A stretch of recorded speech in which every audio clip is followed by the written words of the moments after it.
Good day, everybody. My name is Emmanuel Musanje from Luapula Province. This time around, we are coming to you live from Lake Bangweulu in Zambia. This is a special address to all members of parliament in Zambia. Firstly, I want to salute the President, His Excellency Mr. Hakainde Hichilema, and recognize the first family. I recognize the cabinet ministers in Zambia, members of parliament across the political divide, the leadership of the church, the board of trusts across all denominations, and indeed the general church membership. Their Royal Highnesses across all provinces, the general citizenry, and friends of Zambia across the world. Greetings to all of you. Like I communicated on behalf of my executives in the office of the former president of Luapula Chamber of Commerce and Industry, under whose auspices I come to you. The message for today is targeted at all members of parliament in Zambia. Mention should be made also that apart from coming to you as former president of Luapula Chamber of Commerce and Industry, I also come to you as an inventor of job creation model, the Musanje model of job creation, as well as CEO of a business consultants cooperative called Change Agents, SID-A Multipurpose Cooperative Society Limited, and also CEO for MQ Company Limited. We ride on these platforms to continue serving humanity.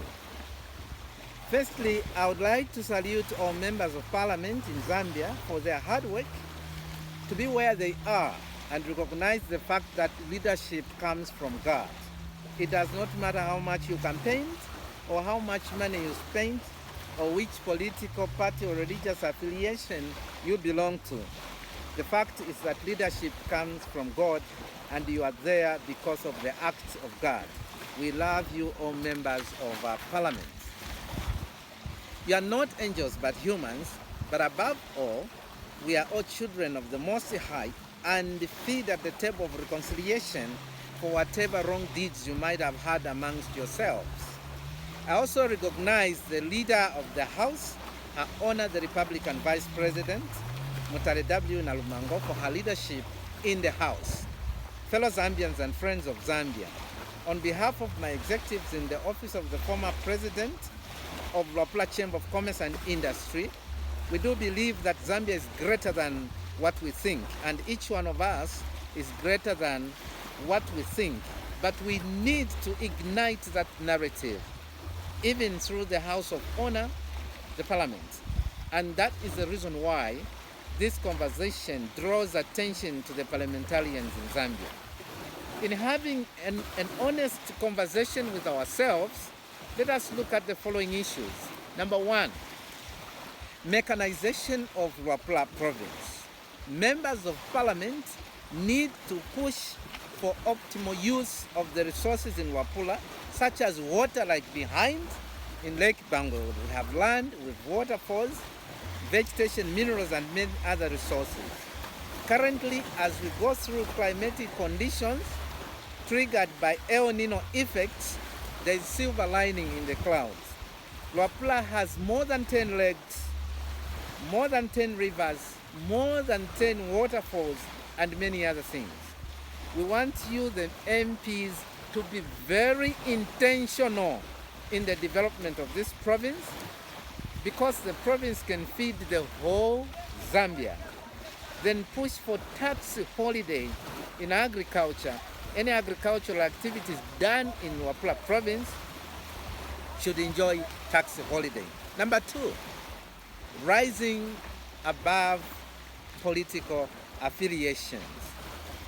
Mostly we as the people of Zambia have observed extreme swing towards political affiliation at the peril of development and the common ground.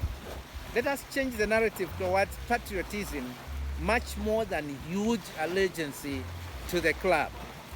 Number three, unit of purpose. There should be unit of purpose embedded in our members of parliament, whereby each one should ask himself or herself this question: where should we take Zambia to? Or what value am I adding to Zambia by virtue of being in parliament? Number four, constituency integration. We must have a conversation where the constituencies which you are running should be integrated, synonymous to how regional countries integrate, so that we have a common ground. Mostly, we seem to operate in silos where each one is just working on his or her constituencies.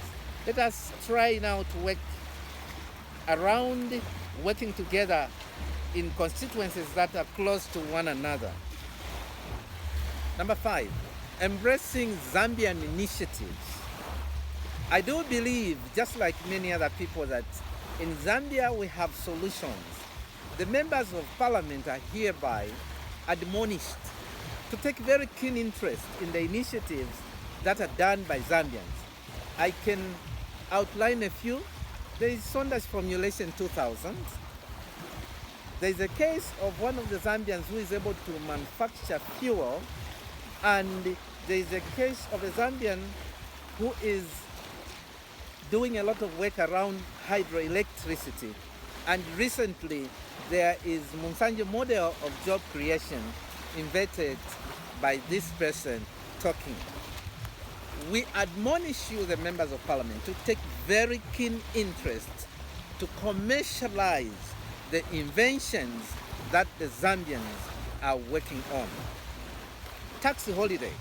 I've alluded to the fact that Luapula needs a tax holiday, especially in agriculture.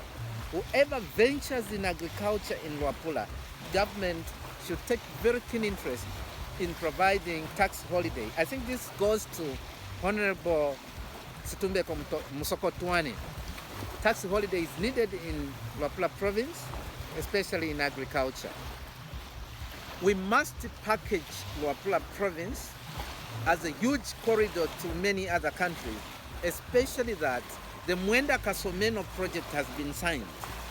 And in this case, we would like to lobby that Mansa should become a city. Let us give a city status to Mansa, because there will be huge traffic in and out of Luapula province because of the Mwenda Kasomeno road that is coming in about 4 years when it is fully done. Number 8, optimization of CDF. We've observed that the uptake of CDF has been rather slow, very slow. But we want to recognize most of the members of parliament who have risen above politics and they are developing.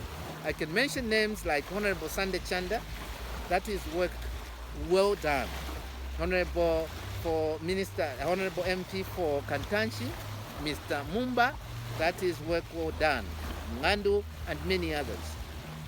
CDF is a game changer. Let's not just politicize it, because it's at the peril of the people that you are serving in your constituency. Number 9, we must congregate for the sake of creativity and innovation rather than congregate to oppose and argue even where you don't need to argue. Number 10, this is a season of unity. We'd like to appeal that the members of parliament should embrace the season of unity and sing from the same hymn of unity. This country was torn apart, but then I would like to suggest through you, the members of parliament, that we must have a semblance of truth and reconciliation. I think that's where maybe the true healing is going to come through, where people state what they went through and then the truth comes out and reconcile. It happened in South Africa during the reign of Nelson Mandela. The impact on local governments in terms of development, I think through you, members of parliament, the wheels of development should move faster than we are seeing, because this is executed by the local government. You talk about CDF. There's been rather slow pace of movement. Number 12, cabinet ministers. I think the cabinet ministers, you must realize that you are in a team of top-notch achievers. We appeal that each one of you should be very visible. A team is very different from a group. A group is merely a collection of people, but a team is a collection of people with various roles to play, and each role must feed into the ultimate objective. In conclusion, Zambia is richer than what we think, and we are richer individually and severally. The only thing that we need is appropriate mindsets and the spirit of hard work. There's been blame game in the recent past. We've been seeing something like, pushing one another, even in parliament. But I think let's change the narrative where we gravitate more towards hard work. What kind of Zambia do we need? What kind of mindset do we need? I think this is the time when Zambia should arise every other small differences to its glory, because everybody will admire to belong to Zambia. I wish to thank you, all members of parliament. I wish to thank you, everybody that is catching us here from the mighty Lake Bangweulu. May God bless you. Thank you so much.